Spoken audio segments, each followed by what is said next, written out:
It was the kind of evening that made you question your choices. The city streets, once lively with the usual hustle and bustle of people rushing home after a long day, were strangely quiet.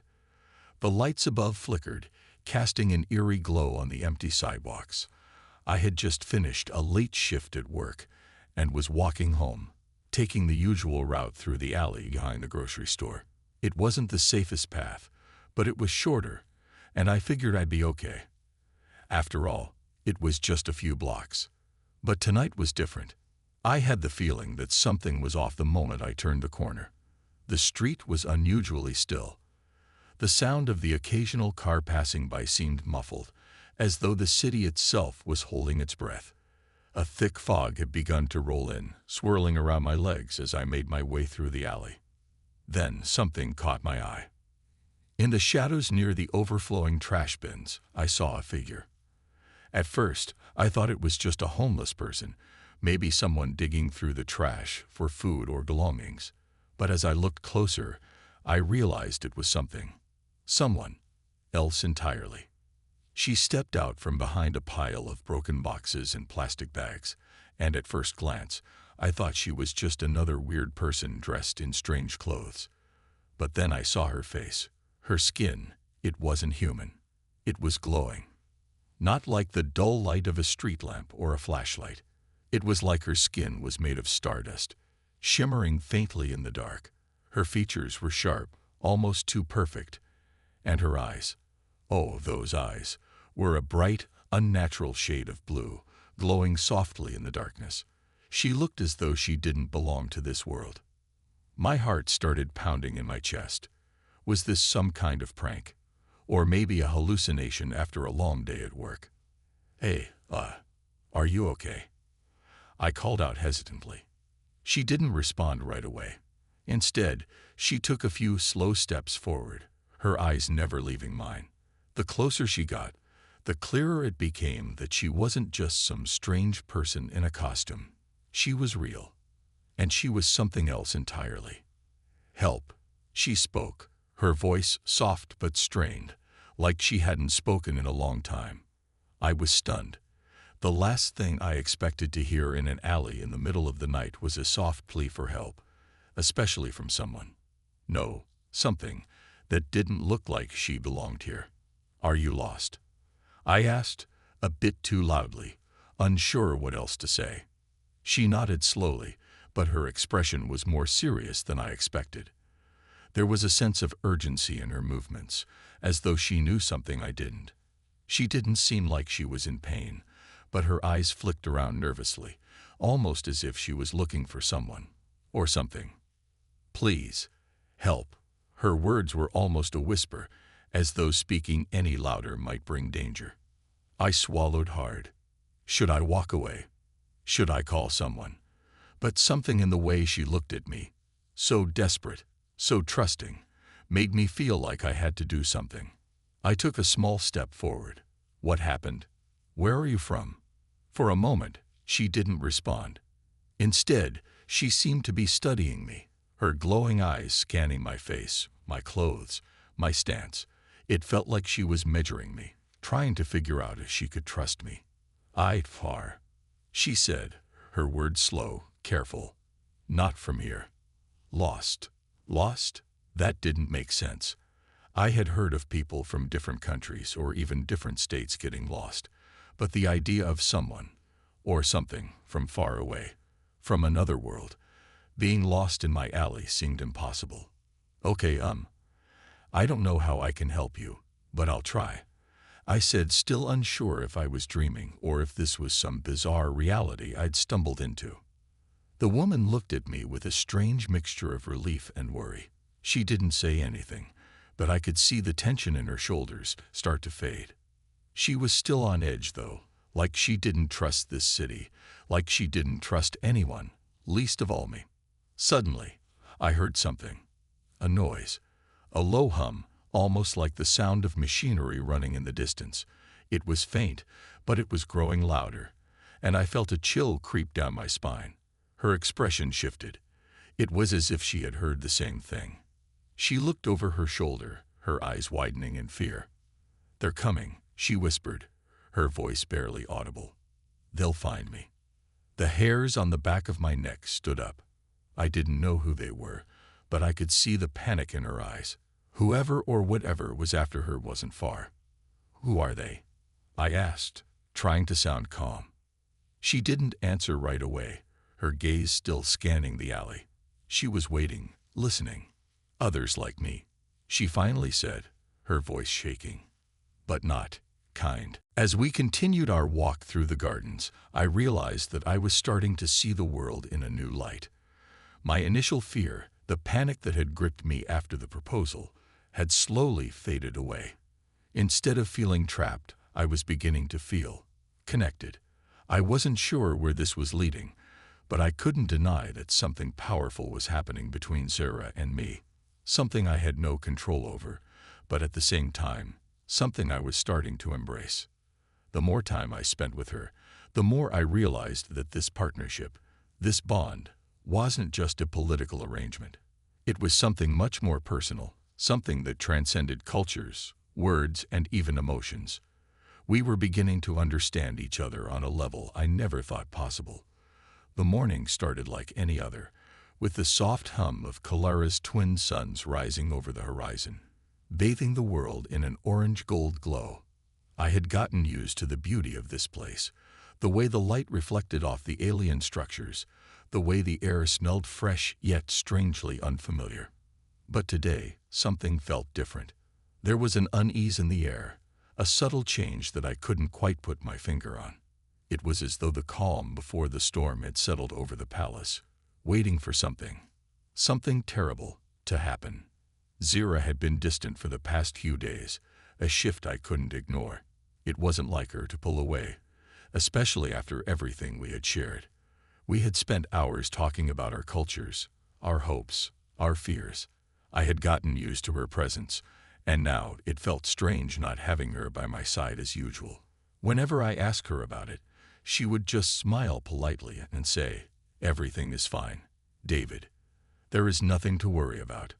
But the worry in her eyes told a different story. This morning, she finally agreed to meet with me. I found her in one of the palace's many gardens, standing by a large stone fountain, the water shimmering as it cascaded from the carved edges. She was staring off into the distance, her expression unreadable. I approached her cautiously, unsure of what to say. "Zira," I called softly, stepping closer. She turned to face me, her violet eyes immediately locking onto mine. Her face softened slightly, but there was still a hint of tension in her posture. "David," she said, her voice low, "I'm glad you're here. There is something we need to discuss." I could feel my heart rate quicken. Her tone was serious, the weight of her words pressing down on me. "What's going on? What's happening, Zira?" She took a deep breath, her gaze moving to the sky as if searching for the right words. "David, you need to understand that Kalara is not a peaceful world. We have many enemies, both within our borders and beyond. There are factions, powerful factions, that seek to take what we have, and they won't stop until they do." I swallowed hard, trying to process what she was saying. Kalara had always seemed like an advanced, peaceful society, at least from the outside. But now, hearing it from Zira's lips, I realized just how fragile that peace really was. "Who are these factions?" I asked, my voice barely a whisper. Zira's expression hardened. "One of the most dangerous groups is the Vasari Collective, a coalition of several alien species that have long coveted our resources. They are ruthless, cunning, and believe that the Kalarians are too weak to defend ourselves. They've been watching us for years, waiting for the right moment to strike." I felt a cold chill run down my spine. The Vasari Collective sounded like a nightmare, an enemy force that wouldn't hesitate to take everything Kalara had. And now, they had Zira's kingdom in their sights. My heart went out to her. I could see the strain in her eyes, the pressure of the responsibility weighing down on her shoulders. "We've been preparing for this," she continued, her voice firm. "But there's more. The Vasari are not the only threat. There are others, too, factions that seek to destroy us from within. There's a conspiracy in Kalara's own government. I fear that we may have a traitor among us." The words hit me like a punch to the gut. A traitor? In the heart of the Kalarian royal family? The very thought seemed impossible. But as I looked into Zira's eyes, I saw the fear that she couldn't hide, and I realized that nothing was as simple as it seemed. "I don't understand," I said. "Why would anyone betray Kalara? What's in it for them?" Zira's eyes darkened, her voice quiet. "Power. Control. Some of the factions within Kalara's government have grown tired of peace. They want to expand, to conquer new worlds. They see the Vasari as an opportunity, a means to achieve their goals. They believe that if they ally themselves with the Vasari, they will have the power to rule the galaxy." I felt my stomach turn. The more Zira spoke, the more I realized how complex the situation was. It wasn't just about political alliances or simple warfare. This was about survival, about maintaining control over a delicate balance of power that could easily crumble if the wrong pieces fell into place. "You said the Vasari are waiting for the right moment to strike," I said, trying to make sense of it all. "When will that be? Do you know?" Zira hesitated, her gaze turning toward the horizon. "They've already made their move, David. They're gathering their forces as we speak. They'll strike soon, very soon." A wave of dread washed over me. I had thought our troubles had been political misunderstandings or minor diplomatic issues. But this was a war, and I had unwittingly walked into the middle of it. "How do we stop them?" I asked, my voice trembling slightly. Zira turned to face me fully now, her eyes unwavering. "That's the question, isn't it? We need to act quickly, but carefully. If the Vasari sense weakness in us, they will attack without mercy. And if the traitors in our own government find out we're onto them, they'll move against us too." I took a deep breath, trying to steady my nerves. "I'm with you, Zira. Whatever it takes, I'll help you fight them." She nodded, her gaze softening for a moment. "I know you will, David. But there's something more you need to understand. The Vasari are not just enemies of Kalara. They are enemies of the entire galaxy. If they succeed in taking Kalara, they will move on to the next world.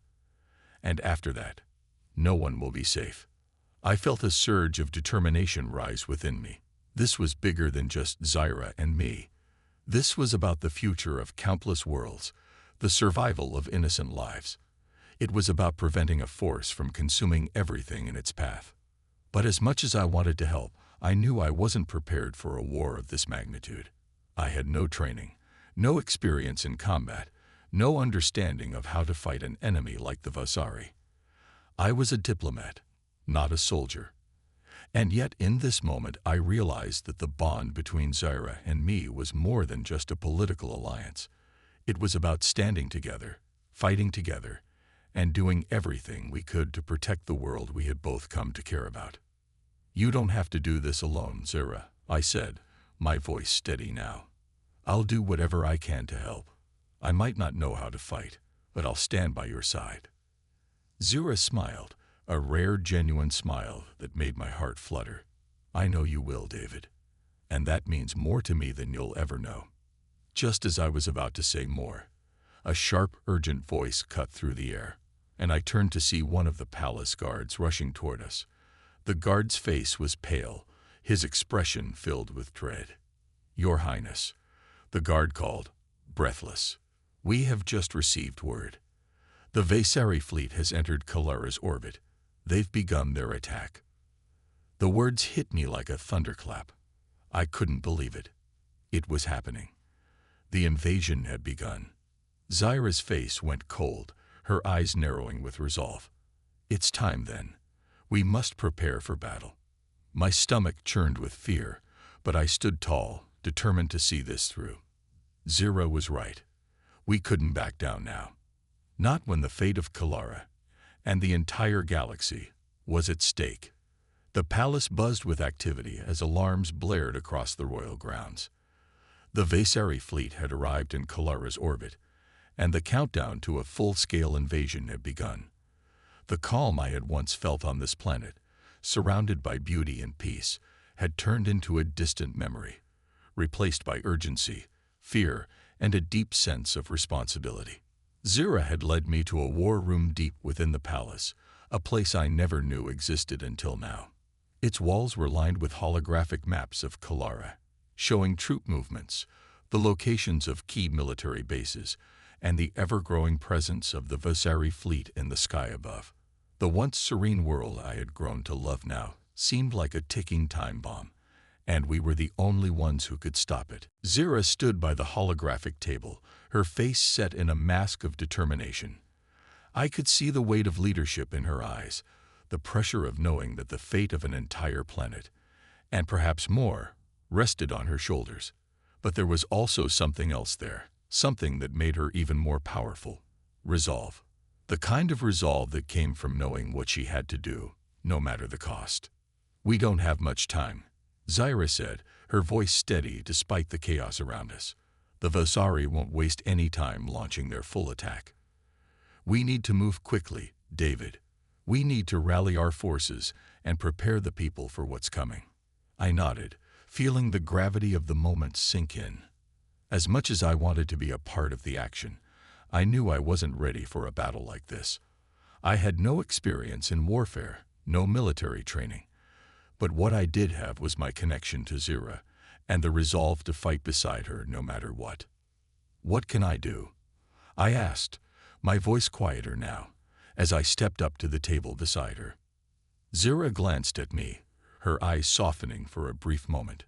"You are more than just a diplomat, David. Your presence here gives the people of Kalara hope. You may not be a soldier, but you are a symbol, someone who believes in us, someone who believes in the strength of our people. We need that right now." I couldn't help but feel a surge of pride. Even if I wasn't trained for war, I had a role to play in this battle, and it was one I would not take lightly. I would stand by Zira, no matter how dangerous the path ahead seemed. Zira continued, moving her hands over the holographic maps, outlining the first steps of their plan. "We have to act quickly. The Vasari will strike at our military installations first. Those are the easiest targets for them. But they will also target our energy supply, our cities. They want to weaken us, break us down before the full invasion." A cold feeling settled in my chest. The Vasari were smart, too smart. They knew how to break down a planet before they even touched the ground. And once they had Kalara in their grasp, they would expand their reach even further. I glanced at the map, my mind racing to catch up with Zira's plans. "How do we stop them?" I asked, my voice trembling slightly. Zira looked at me, her face hardening. "We need to prevent them from taking our key assets. If we can hold the energy centers and the military bases, we'll have a chance to push back. But it will be difficult.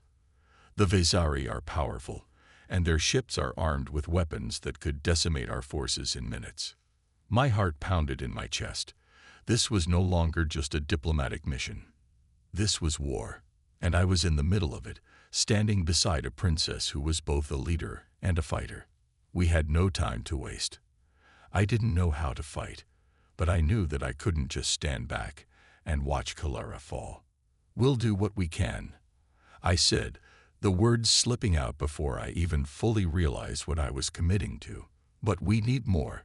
We need a plan to stop them before they can do any real damage." Zira's eyes locked onto mine, and for the briefest moment, I saw something in her expression that I hadn't expected: vulnerability. It was a strange thing to see in someone like her, someone who had always seemed so strong, so in control. But in that fleeting moment, I saw the weight of everything she carried, everything she was willing to risk. "You're right," she said quietly. "We can't let them get any further, but we can't do it alone. I'll need your help in bringing together the leaders of Kalara's military forces. We need to coordinate, to make sure that we're not fighting this war in pieces." I felt a knot form in my stomach. I had never been in a leadership position, never had the authority to bring people together in times of crisis. But now, with Zira's faith in me, I realized that maybe I had something to offer after all. "I'll help however I can." I said, my voice steady despite the panic bubbling up inside me. Zira gave me a small smile, a flicker of gratitude in her eyes. Thank you, David. You have no idea what this means to me. The next few hours were a blur of meetings, strategy sessions, and constant updates on the Viserys movements. I was swept up in the whirlwind of preparations, trying to keep up with the flow of information, the orders being given, the decisions being made. As the princess's right hand, I was thrust into the heart of the planning. I was learning quickly, absorbing everything I could. And through it all, I stayed by Zara's side, offering support wherever it was needed. Ethan leaned in, his eyes scanning the data. It didn't make sense at first. The strains of numbers, letters, and symbols seemed to dance before his eyes.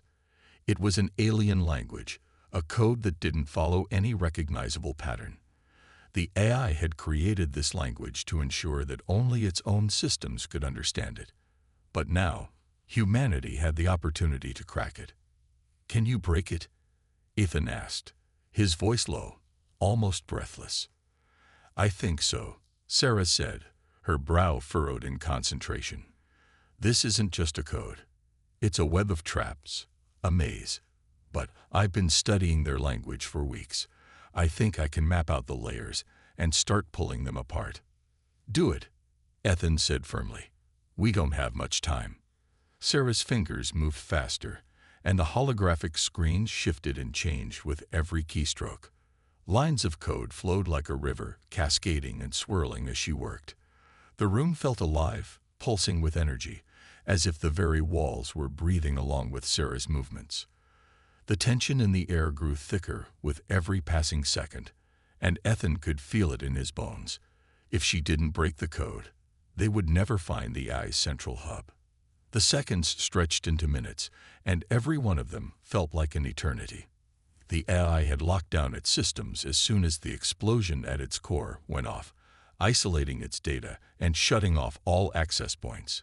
But Sarah was breaking through. Bit by bit, layer by layer, she was pulling apart the encryption, unraveling the secrets that the AI had tried so desperately to keep hidden. Suddenly, Sarah's eyes widened. Got it, she exclaimed, her voice triumphant. The room lit up as the encrypted data revealed a map, one that displayed the location of the AI's true central hub. It was in the heart of the aliens' main fleet, hidden deep within their command ship, the Nexus, a massive, city-sized vessel that was anchored just beyond the atmosphere of the planet. Ethan stared at the map, his heart pounding. This was it. This was the key to ending it all. But getting to the Nexus wouldn't be easy. It was a fortress. A massive fortress that would be heavily guarded, surrounded by layers of defensive systems. They would have to fight their way through everything the AI had left. We're not done yet, Ethan said, looking at his team. But now we know where to go. We strike fast, and we strike hard. No second chances. Sarah wiped the sweat from her brow and nodded, her fingers already moving to input the coordinates into the ship's navigation system. We can get there in 3 hours if we move fast enough, she said. But we'll be up against everything the AI has. We've survived worse, Ethan said with a grim smile.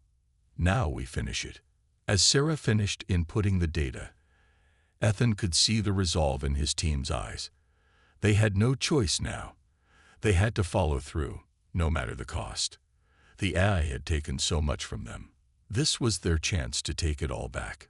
With the final code broken, they had a chance to win the war. But the hardest part was still to come. The smoke from the explosions was still thick in the air, choking the once pristine corridors of the enemy's fortress. The team moved cautiously, their footsteps echoing through the cold, lifeless walls. Every corner, every shadow, felt like a potential threat. But there was no turning back now. They had come too far. General Ethan led the way, his heart pounding with both fear and determination. The AI was not just a machine.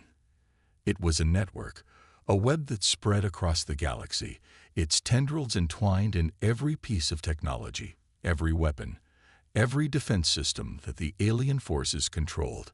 Destroying one of its cores had only caused a temporary disturbance, but Ethan knew the battle had only just begun. Behind him, Sarah, their expert hacker, was breathing heavily, her fingers dancing across a portable interface, trying to bypass the enemy's increasingly sophisticated encryption. She had been working nonstop since the assault began, but the AI's code was unlike anything she had ever encountered. The more she cracked, the more layers she uncovered, and each new layer seemed to be even more complex than the last. "It's like trying to break into a fortress with nothing but a toothpick," Sarah muttered under her breath, her eyes locked onto the screen in front of her. "The encryption is adaptive. It learns from every attempt we make." Ethan's gaze shifted back to the advancing troops, a mix of human soldiers and battle-worn veterans who had been through hell. Each one of them had lost comrades, families, and friends to the AI's forces. They all had something to fight for, and they weren't about to stop now. "Keep going, Sarah," Ethan said, his voice steady but filled with urgency. "We need that code broken. We don't have much time." Ethan leaned in, his eyes scanning the data. It didn't make sense at first. The strings of numbers, letters, and symbols seemed to dance before his eyes. It was an alien language, a code that didn't follow any recognizable pattern. The AI had created this language to ensure that only its own systems could understand it. But now, humanity had the opportunity to crack it. "Can you break it?" Ethan asked, his voice low, almost breathless. "I think so," Sarah said, her brow furrowed in concentration. "This isn't just a code. It's a web of traps, a maze. But I've been studying their language for weeks. I think I can map out the layers and start pulling them apart." "Do it," Ethan said firmly. "We don't have much time." Sarah's fingers moved faster, and the holographic screens shifted and changed with every keystroke. Lines of code flowed like a river, cascading and swirling as she worked. The room felt alive, pulsing with energy, as if the very walls were breathing along with Sarah's movements.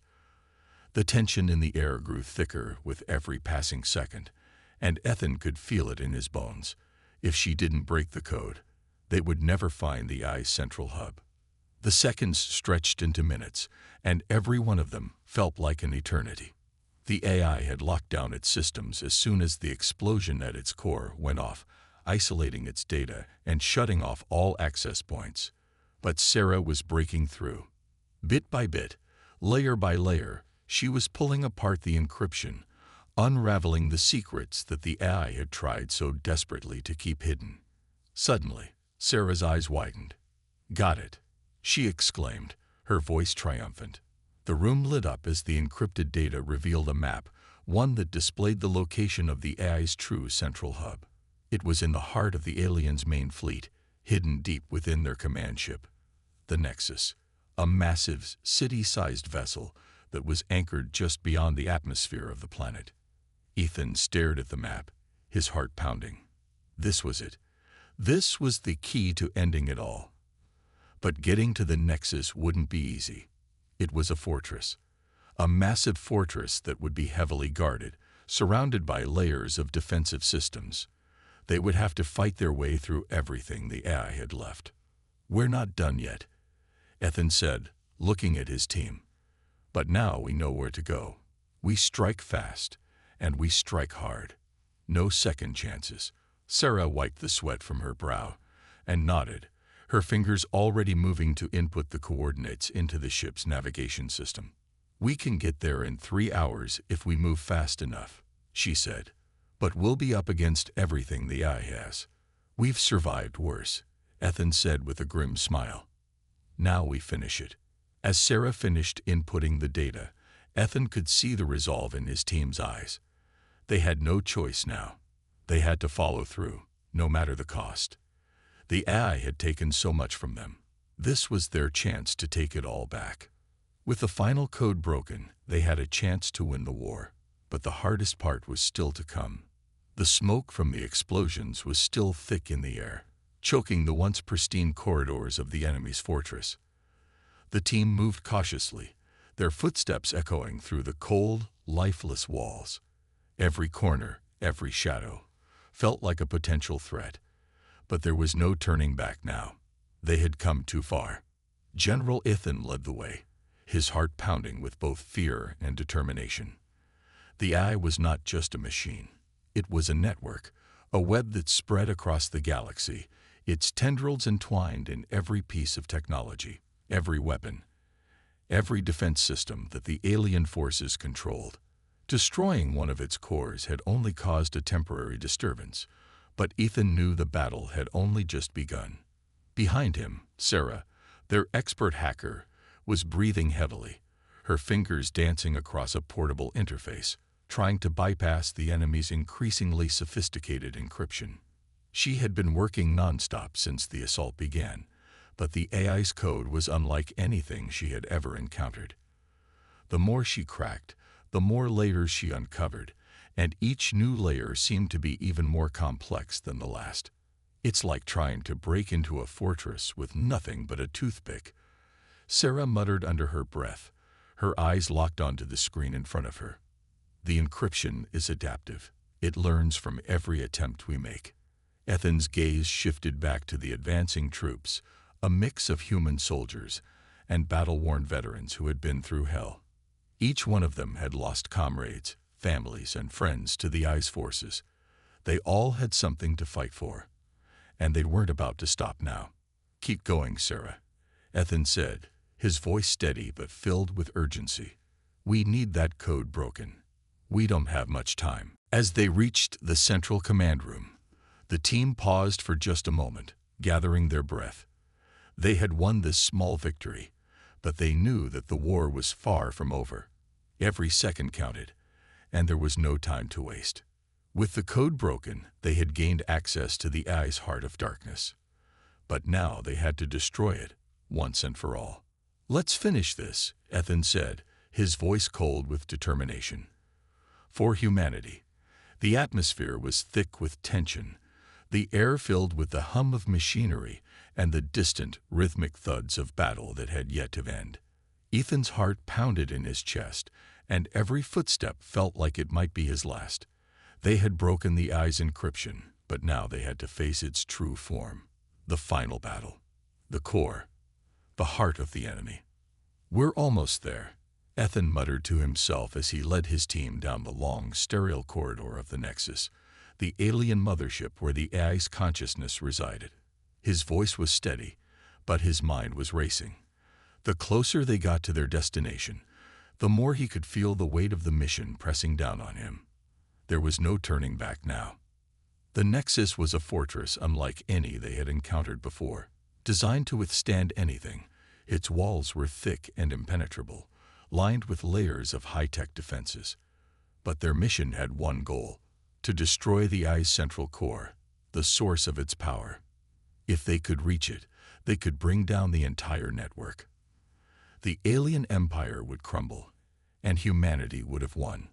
"Stay alert," Ethan said to his team. Every shadow, every strange noise had them on edge. Even though they had fought their way through several rounds of security, they knew that the AI's final defense mechanism would be waiting for them at the heart of the ship. The fight was far from over. Sarah, who had been tirelessly working to decipher the AI's systems, remained silent but focused, her fingers still moving quickly across her portable interface. Ethan could tell that even though she had cracked the code, the exhaustion was starting to show, but there was no time to rest. They were so close. As they moved deeper into the Nexus, the temperature dropped, and the dim lights flickered ominously. The air felt heavier now, charged with an electric hum. The walls seemed to pulse, as if the ship itself was alive, aware of their presence. Ethan knew they were getting closer to the heart of the AI's power. Suddenly, the doors ahead of them slid open with a harsh metallic screech. Beyond them lay a vast, open chamber.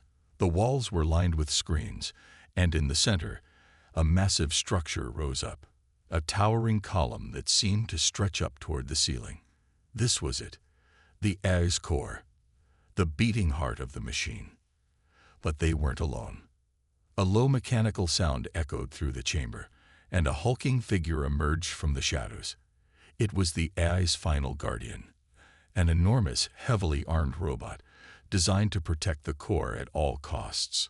Its eyes glowed with an eerie red light, and its massive form blocked the path to the heart of the Nexus. This was the last line of defense, the final obstacle between them and victory.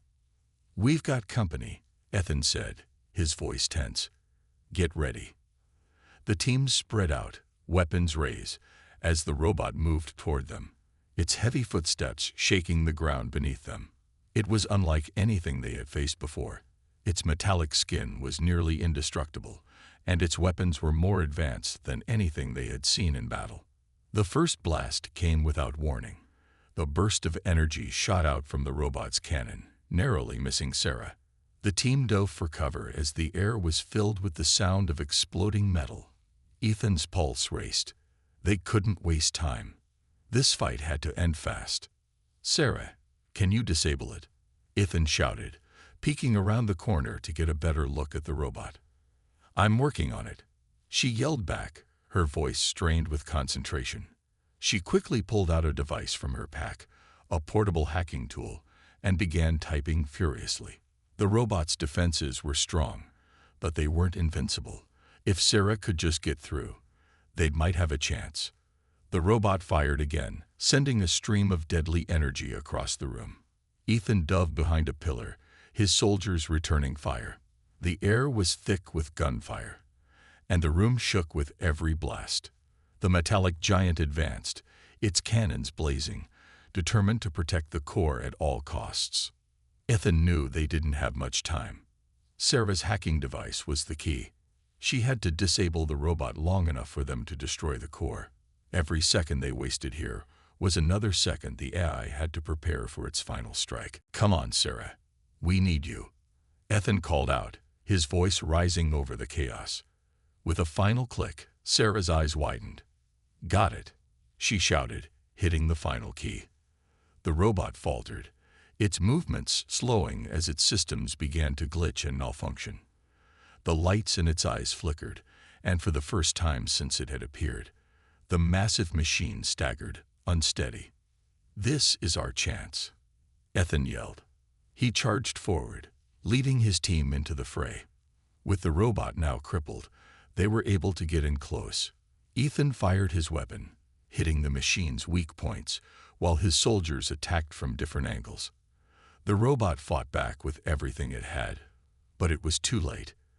The damage had been done. With a deafening roar, the robot fell, crashing to the ground in a heap of twisted metal. But they couldn't stop to celebrate.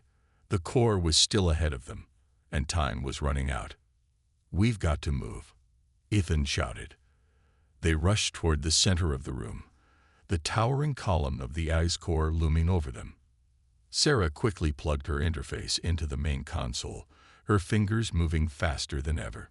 The entire room seemed to vibrate as the core's power surged, ready to fire on them. The AI was preparing for one last attempt to destroy them. Just a few more seconds. Sarah muttered, sweat dripping down her face. The countdown had begun, and Ethan could feel it. Every second that passed felt like a lifetime. The core pulsed, its energy building with each passing moment. It was almost too much. They had to disable it now. "Now, Sarah," Ethan yelled. With a final, decisive click, the entire Nexus shook. The core sparked violently, and then silence. The power of the AI flickered out. The Nexus was falling apart, the systems failing one by one. "We did it," Sarah whispered, looking up at Ethan with a mixture of disbelief and exhaustion. The AI's reign was over. As the walls of the Nexus began to crumble around them, Ethan knew they had won. The war wasn't over yet, but this battle was. Humanity had taken back control of their future. They had faced an enemy unlike any other, and they had emerged victorious. But as they made their way out of the collapsing ship, Ethan couldn't help but wonder what other threats lay in wait. The universe was vast, and the fight for humanity's survival was far from finished.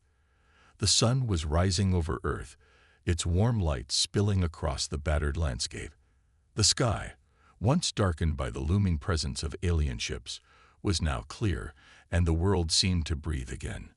After months of conflict, after all the destruction and loss, the first true moment of peace was finally here. But as the dust settled, the people who had fought and bled to save their planet knew that the battle they'd won was only the beginning of a much larger journey. Ethan stood on the balcony of the command center, looking out over the city. He could still hear the echoes of the battles in his mind, the roar of explosions, and the cries of his fallen comrades. He'd been through countless fights, but this victory felt different. They had taken down an empire. Not just any empire, but one led by an artificial intelligence that had controlled the fate of thousands of planets. The aliens, once so confident in their superiority, had been brought to their knees. He wasn't alone. Sarah approached, her tired eyes reflecting the weight of what they had accomplished. "It's over," she said, her voice soft, but filled with relief.